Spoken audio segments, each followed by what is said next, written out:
65세 이상 시니어층이 낙상으로 고관절이 골절될 경우 5명 중 1명은 1년 안에 사망한다고? 안녕하세요. 건강정보를 전하는 채널 메디 똑똑입니다. 여러분, 나이가 들수록 가장 무서운 변화가 무엇인지 아십니까? 암도 아니고 혈압도 아니고 바로 뼈입니다. 나는 특별히 아픈 데가 없었는데 왜 이렇게 쉽게 부러졌을까? 의사들이 뼈를 침묵의 장기라고 부르는 이유도 바로 여기에 있습니다. 실제 통계를 보면 65세 이상 시니어층이 낙상으로 고관절이 골절될 경우 약 5명 중 1명은 1년 안에 사망하는 것으로 알려져 있습니다. 이것은 단순히 뼈가 부러져서 생기는 문제가 아니라 골절 이후 장기간 누워 지내게 되면 근육이 빠지고 폐렴이나 욕창 같은 합병증이 연쇄적으로 발생하기 때문입니다. 그래서 뼈 건강은 아플 때 챙기는 것이 아니라 지금 멀쩡할 때 지켜야 하는 건강입니다. 나는 매일 우유도 마시고 멸치도 먹는데 왜 골다공증일까요? 무엇을 먹느냐보다 더 중요한 건 그 영양소를 내 몸이 얼마나 잘 흡수하느냐입니다. 오늘 이 영상에서는 단순히 칼슘 수치가 높은 음식이 아니라 여러분들의 몸에서 실제로 활용될 가능성이 높은 음식들과 함께 뼈를 살리는 생활 습관까지 차근차근 알려드리겠습니다. 우리가 알던 우유의 배신? 우리는 평생 뼈가 약하면 우유를 마셔라라는 말을 들어왔습니다. 틀린 말은 아니지만 시니어층에게는 반만 맞는 이야기입니다. 첫 번째 이유는 소화력입니다. 한국인의 상당수는 우유 속 유당을 잘 분해하지 못합니다. 젊을 때는 괜찮다가도 나이가 들수록 설사나 더부룩함을 겪는 분들이 많습니다.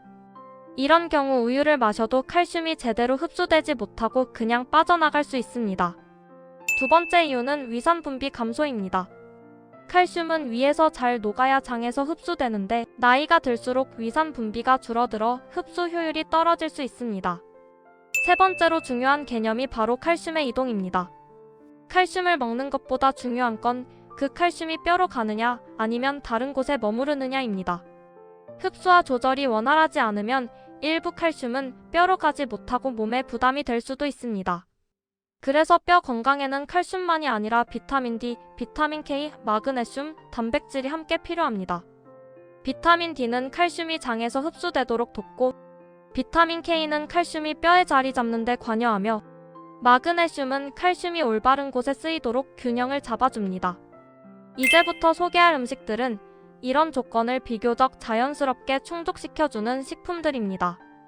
첫 번째 음식은 뱅어포입니다. 뱅어포는 멸치보다 덜 알려져 있지만 작은 생선을 통째로 말린 식품입니다. 그래서 뼈, 살, 단백질, 미네랄을 한 번에 섭취할 수 있다는 장점이 있습니다. 특히 칼슘과 인이 함께 들어있어 뼈 구성에 필요한 기본 재료를 동시에 공급해줍니다. 뱅어포의 장점은 많이 먹지 않아도 된다는 점입니다. 반찬으로 하루 1장에서 2장, 주 3회에서 4회면 충분합니다. 중요한 것은 양이 아니라 꾸준함입니다. 다만 주의할 점도 있습니다. 뱅어포는 염분이 있을 수 있기 때문에 조리 전에 물에 살짝 헹궈서 사용하고 간은 최소화하는 것이 좋습니다. 나트륨을 과하게 섭취하면 오히려 칼슘 배출이 늘어날 수 있기 때문입니다. 두 번째 음식은 무가당 플레인 요거트입니다. 요거트는 우유를 발효시킨 식품입니다. 발효 과정에서 유당이 분해되어 장이 약한 시니어도 비교적 편안하게 섭취할 수 있습니다. 또한 유산균이 장 환경을 개선해 칼슘이 이용되기 좋은 조건을 만들어줍니다.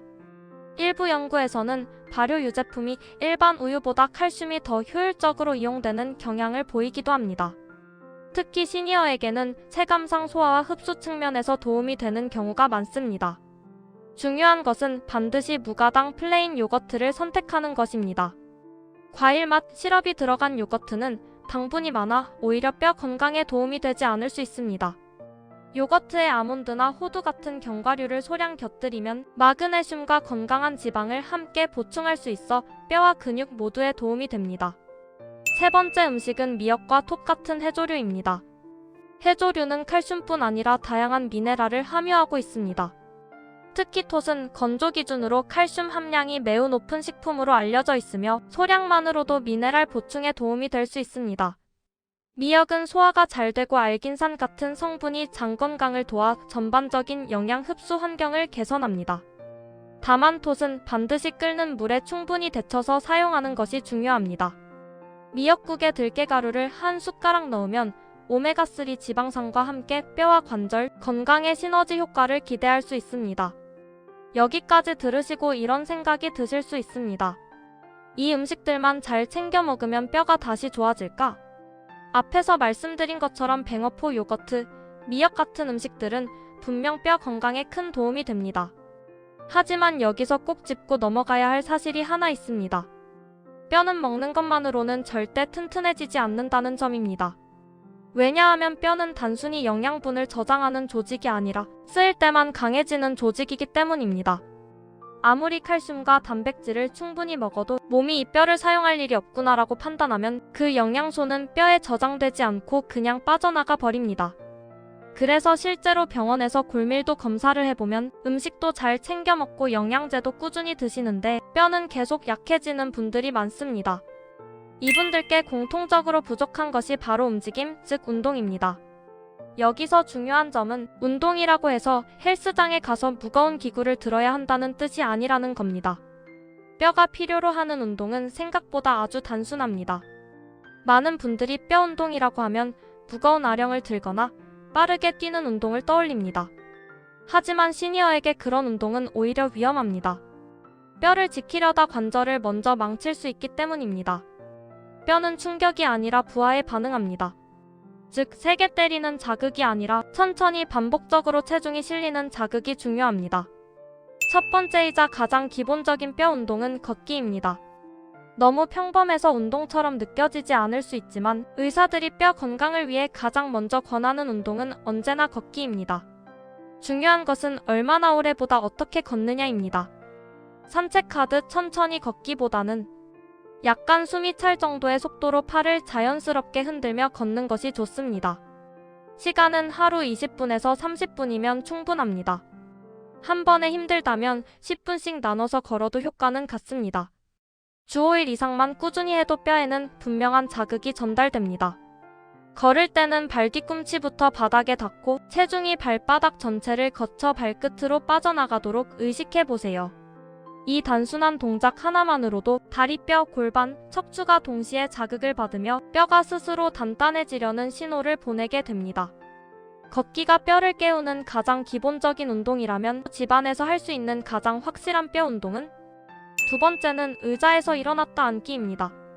이 동작 하나로 허벅지뼈, 엉덩이뼈, 그리고 척추까지 뼈 건강에 가장 중요한 부위를 동시에 자극할 수 있습니다. 특히 나이가 들수록 가장 위험한 고관절 골절을 예방하는데 매우 효과적입니다. 방법은 어렵지 않습니다. 의자에 앉은 상태에서 팔로 짚지 말고 천천히 일어났다 다시 천천히 앉으시면 됩니다. 처음에는 하루 5회만 하셔도 충분합니다. 몸이 익숙해지면 10회, 15회로 조금씩 늘리시면 됩니다. 여기서 가장 중요한 것은 횟수가 아니라 속도입니다. 빨리 하지 마세요. 천천히 움직일수록 뼈와 근육에 전달되는 자극은 더 깊어지고 몸은 이 뼈를 써야 한다는 신호를 정확하게 받게 됩니다. 세 번째는 계단 보행 운동입니다. 계단은 조심스럽게 활용하면 최고의 뼈 운동입니다. 계단 오르기는 뼈 자극 면에서 매우 효과적인 운동입니다. 다만 무조건 권할 수는 없습니다. 손잡이가 있는 계단, 숨이 너무 차지 않을 정도, 내려올 때는 특히 천천히, 이 세 가지 조건이 맞는 분들만 권합니다. 계단을 오를 때는 다리뼈에 체중이 실리고 내려올 때는 균형 감각과 근육 조절 능력이 함께 사용됩니다. 이것은 낙상 예방에도 큰 도움이 됩니다. 네 번째는 스트레칭입니다. 스트레칭은 뼈보다 낙상을 막기 위해 꼭 필요합니다. 많은 분들이 스트레칭을 뼈 운동이라고 생각하지 않으십니다. 사실 그 말은 맞습니다. 스트레칭은 뼈 자체를 단단하게 만들지는 않습니다. 하지만 뼈 건강에서 가장 위험한 사고, 바로 낙상을 막는 데는 스트레칭이 결정적인 역할을 합니다. 아무리 뼈가 튼튼해도 균형을 잃고 넘어지면 골절 위험은 크게 높아집니다. 특히 나이가 들수록 발목과 고관절의 유연성이 떨어지면서 작은 턱이나 미끄러운 바닥에서도 쉽게 균형을 잃게 됩니다. 그래서 꼭 챙겨야 할 부위가 있습니다. 발목, 종아리, 고관절, 그리고 허리입니다. 아침에 일어나서나 잠들기 전 의자에 앉은 상태에서 발목을 천천히 돌려주고 종아리와 허벅지를 부드럽게 늘려주는 것만으로도 충분합니다. 이 짧은 스트레칭 습관 하나가 걸을 때 중심을 잡아주고 넘어질 뻔한 순간에 몸을 지켜주는 힘이 됩니다. 또한 뼈에 꼭 필요한 건 비타민 D입니다. 약보다 먼저 떠올려야 할 것이 바로 햇빛입니다. 여름철 비타민 D 섭취 방법. 여름에는 햇빛이 강하기 때문에 짧은 노출만으로도 비타민 D가 충분히 만들어집니다. 오전 10시 이전이나 오후 4시 이후에 얼굴과 팔, 손에 10분에서 15분 정도만 햇빛을 쬐어도 충분합니다. 이 시간대는 자외선이 비교적 약해 피부 부담은 줄이면서 비타민 D 합성은 효과적으로 이뤄집니다. 여름에는 굳이 오래 밖에 있을 필요가 없습니다. 잠깐의 산책만으로도 충분합니다. 겨울철 비타민 D 섭취 방법. 겨울에는 상황이 다릅니다. 햇빛의 각도가 낮아 아침 일찍이나 해질 무렵의 햇빛은 비타민 D 생성 효과가 매우 떨어집니다. 그래서 겨울철에는 오전 11시에서 오후 2시 사이가 오히려 좋습니다. 이 시간대에 목도리와 장갑을 잠시 벗고 얼굴이나 손에 15분에서 20분 정도 햇빛을 받는 것이 효과적입니다. 날씨가 너무 춥거나 외출이 힘들다면 이 시기에는 비타민 D 보충제를 함께 활용하는 것도 현실적인 선택입니다.